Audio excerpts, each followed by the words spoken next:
Hello everyone, आज हम exercise 4.3 start कर रहे हैं। Question number 1, find the area of the triangle with vertices eight.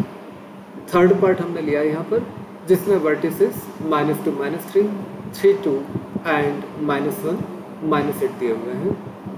Area of triangle के लिए अभी हमने वीडियो में फार्मूला देखा, area equal to half mod of this determinant. इस डिटर्मिनेंट के अंदर x1 y1 यानी फर्स्ट कोऑर्डिनेट्स, x2 y2 यानी second coordinates and x3 y3 यानी थर्ड कोऑर्डिनेट्स आपको ला करके बस पुट कर देना है। जैसे ही आप इसको पुट कर लेते हैं, ये आपको बन जाता है half mod of this determinant. इस डिटर्मिनेंट का वैल्यू फाइंड करने के लिए ऑफकोर्स आप कुछ प्रॉपर्टीज यूज़ कर सकते थे, लेकिन टाइम बचाने के लिए अगर सारे ही एलिमेंट्स सिंगल डिजिट्स हैं तो बेस्ट चीज़ ये रहेगा कि आप सीधा एक्सपांड कर लें, क्योंकि सिंगल डिजिट्स में तो कैलकुलेशन वैसे ही बहुत सिंपल होता है। तो हमने डायरेक्टली इसको एक्सपांड कर लिया है along row number 1। Row number 1 के साथ में तो आपको याद आ रहा होगा प्लस माइनस प्लस इस टाइप से लेना है। फर्स्ट एलिमेंट को पॉजिटिव यानी सेम ले लेते हैं, सेकंड को नेगेटिव यानी उसका साइन चेंज कर देते हैं, और थर्ड को फिर सेम ले लेंगे। और फर्स्ट एलिमेंट के साथ में जो आपका स्मॉल डिटर्मिनेंट बनता है उसका प्रोसीजर भी मैं आपको एक बार और रिवाइज कर देता हूँ। जब आपने यहाँ से -2 लिया तो -2 यहाँ पर वैसे ही रख लिया। फिर हमने क्या क्या करेंगे, -2 वाली रो को हटा लेना है और -2 वाले कॉलम को हटा लेना है। बाकी जो बचा 2 1 -8 1 वो यहाँ पर छोटा डिटर्मिनेंट आएगा। फिर सेकंड एलिमेंट -3 था, और एक्सपेंशन के रूल के हिसाब से सेकंड एलिमेंट के साथ एक माइनस और हमको देना पड़ता है। तो -3 माइनस के साथ बन जाता है आपको +3, उसके साथ में ये छोटा डिटर्मिनेंट आ जाता है, इसी प्रोसीजर से बनाया है। और उसके बाद में +1 के साथ डिटर्मिनेंट आएगा। मॉड हमको लिखते जाना है, मॉड मतलब एब्सोल्यूट वैल्यू। मॉड हम लिखते जाएंगे, इसको अंदर हम कैलकुलेट कर लेंगे, और फाइनली आपको बनेगा हाफ मॉड ऑफ -30। मॉड पहले आप इस तरह से डबल लाइन्स के बीच में लिखते थे, यहाँ पर हमने MOD वर्ड्स में लिखा है, क्योंकि डबल लाइन को हम डिटर्मिनेंट के साथ लिखेंगे तो वो डबल लाइन और डिटर्मिनेंट की लाइन आपस में कंफ्यूजिंग लगती है, इसलिए हमने यहाँ पर MOD वर्ड्स लिखना शुरू किया है। मॉड ऑफ -30, इस तरह की चीज़ें आपने पहले की हैं, तो मॉड ऑफ -30 का वैल्यू आप 30 लिख लेंगे, आंसर मिल जाएगा 15। और क्योंकि एरिया है इसलिए हम उसका यूनिट में हमेशा लिखेंगे स्क्वायर यूनिट्स। इस तरह से हमारा क्वेश्चन नंबर 1 का थर्ड पार्ट कंप्लीट हो जाता है। इसको कंप्लीट करने के बाद में सेम प्रोसीजर लेकर के आज आपको होमवर्क में नंबर 1 का फर्स्ट एंड सेकंड पार्ट दोनों कर लेना है। फिर हम आ जाते हैं क्वेश्चन नंबर 2 पर। क्वेश्चन नंबर 2 में show that the points A with coordinates A, B plus C, B with coordinates B, C plus A and C with coordinates C, A plus B are collinear। Collinear के लिए आज हमने condition देखा था कि value of determinant should come 0, तो हम सीधे सीधे उस डिटर्मिनेंट की वैल्यू फाइंड करने लगते हैं। x1 y1 हमेशा हमारा फर्स्ट पॉइंट होता है, इसलिए हमने x1 y1 के बजाय A B plus C ले लिया है। इसी तरह से x2 y2 के बजाय सेकंड पॉइंट के कोऑर्डिनेट लेंगे, x3 y3 के बजाय थर्ड पॉइंट के कोऑर्डिनेट लेंगे।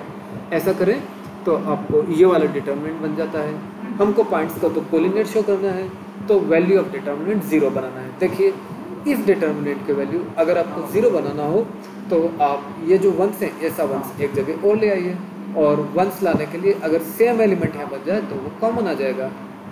कॉमन लाने के लिए आप क्या करेंगे कि एक ऑपरेशन यूज़ कर लेंगे, C2 replace by C2 plus C1। जब आप C2 प्लस C1 कर लेते हैं तो ये सारे एलिमेंट्स के साथ A B C आकर के प्लस हो जाएंगे, और हर एक प्लेस पर आपको बन जाएगा A plus B plus C। वो वाला A plus B plus C आप कॉमन ले लेते हैं, और जब उस A plus B plus C को आप कॉमन ले लेंगे तो आपको C2 एंड C3 दोनों आइडेंटिकल बन जाते हैं। और जब C2 C3 दोनों आइडेंटिकल बन जाएंगे तो फाइनली आपकी वैल्यू ऑफ द डिटर्मिनेंट बन जाती है 0।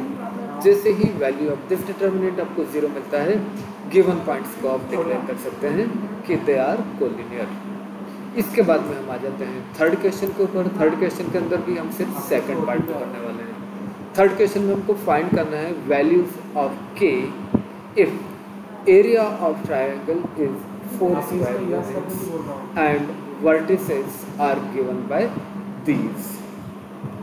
वेल, यहाँ पर फिर आप एरिया वाला फॉर्मूला यूज़ कर लेंगे, half mod and all this. इस फॉर्मूला के अंदर आप x1 y1 के बजाय -2 0 लेने वाले हैं, x2 y2 के बजाय 0 4 लेने वाले हैं, x3 y3 के बजाय 0 k लेने वाले हैं।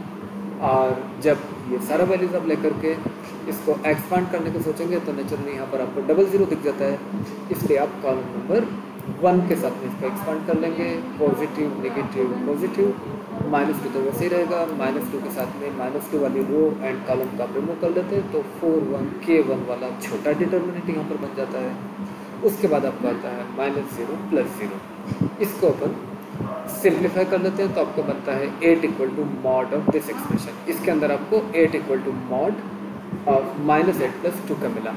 मॉड के अंदर से अगर आपको अननोन क्वांटिटी को फाइंड करना है तो दूसरी साइड में प्लस माइनस होना चाहिए। ये वाला जो प्रॉपर्टी आज हमने नोट किया था, लर्न किया था, इसको यूज़ करना है। कभी भी mod x = a है तो x = आपको हमेशा मिलेगा +or-a।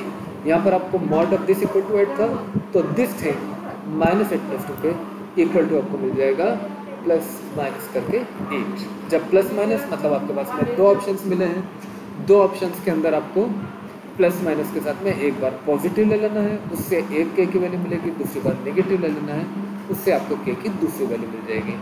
और इस तरह से आपको दोनों आंसर मिल जाते हैं, k = 8, 0। तो यहाँ पर प्लीज़ आपको ये मॉड रिमूव करने का प्रोसेस बहुत ध्यान से समझ लेना है और ध्यान रखना है। फार्मूला तो वही है एरिया ऑफ ट्रायंगल जो आपने पहले यूज़ किया था, लेकिन जब भी आप मॉड के अंदर से कोई अननोन को बाहर निकालते हैं तो अदर साइड में आपको प्लस और माइनस दोनों ऑप्शन लेकर के इस तरह से चलना पड़ेगा। नेगेटिव के साथ k = 0 आते हैं, पॉजिटिव के साथ 8 आते हैं, k के लिए दोनों वैल्यूज पॉसिबल हैं। सेम प्रोसीजर लेकर के आप क्वेश्चन नंबर 3 का फर्स्ट पार्ट फ्रॉम पेज 123 आज होमवर्क में करने वाले हैं, क्वेश्चन नंबर 5 फ्रॉम 123 करेंगे, 4 सेकेंड पार्ट फ्रॉम 123 करेंगे and example number 18 from page number 122 भी कर लेंगे। इसी प्रोसीजर वाले क्वेश्चन हैं, लेकिन जब आप इतने क्वेश्चन को खुद से सॉल्व करेंगे तो आपका कॉन्फिडेंस बढ़ेगा और आपको ये प्रोसीजर याद भी हो जाएगी। तो प्लीज़ बोर्ड एग्जामिनेशन को ध्यान में रखते हुए इन चीज़ों को बहुत सिंसियरली आज ही कॉपी में कर लें। इसके बाद में हम आते हैं क्वेश्चन नंबर 4 फर्स्ट पार्ट पर। Find the equation of line joining 1 2 and 3 6 using determinants. Determinants का यूज़ करके हमको इक्वेशन ऑफ लाइन फाइंड करना है। आपको पता है equation of line is actually a relationship between x and y, जहाँ पर x y कोई भी पॉइंट होता है ऑन द लाइन। तो हम सॉल्यूशन वहीं से स्टार्ट करते हैं। हम x, y करके कोई भी पॉइंट ले लेते हैं on the line. Let x, y be any point on the line. Then the 3 points x y जो आपने लाइन के ऊपर लिया है, 1 2 एंड 3 6 जो कि लाइन के ऊपर ऑलरेडी गिवन है, ये तीनों पॉइंट्स सेम लाइन के ऊपर होंगे, यानी आप उनको कह सकते हैं कोलिनियर। और कोलिनियर पॉइंट्स का कंडीशन अप्लाई कर लीजिए तो आपको एक इक्वेशन मिल जाएगी x एंड y के साथ, वही होगी आपकी इक्वेशन ऑफ द लाइन।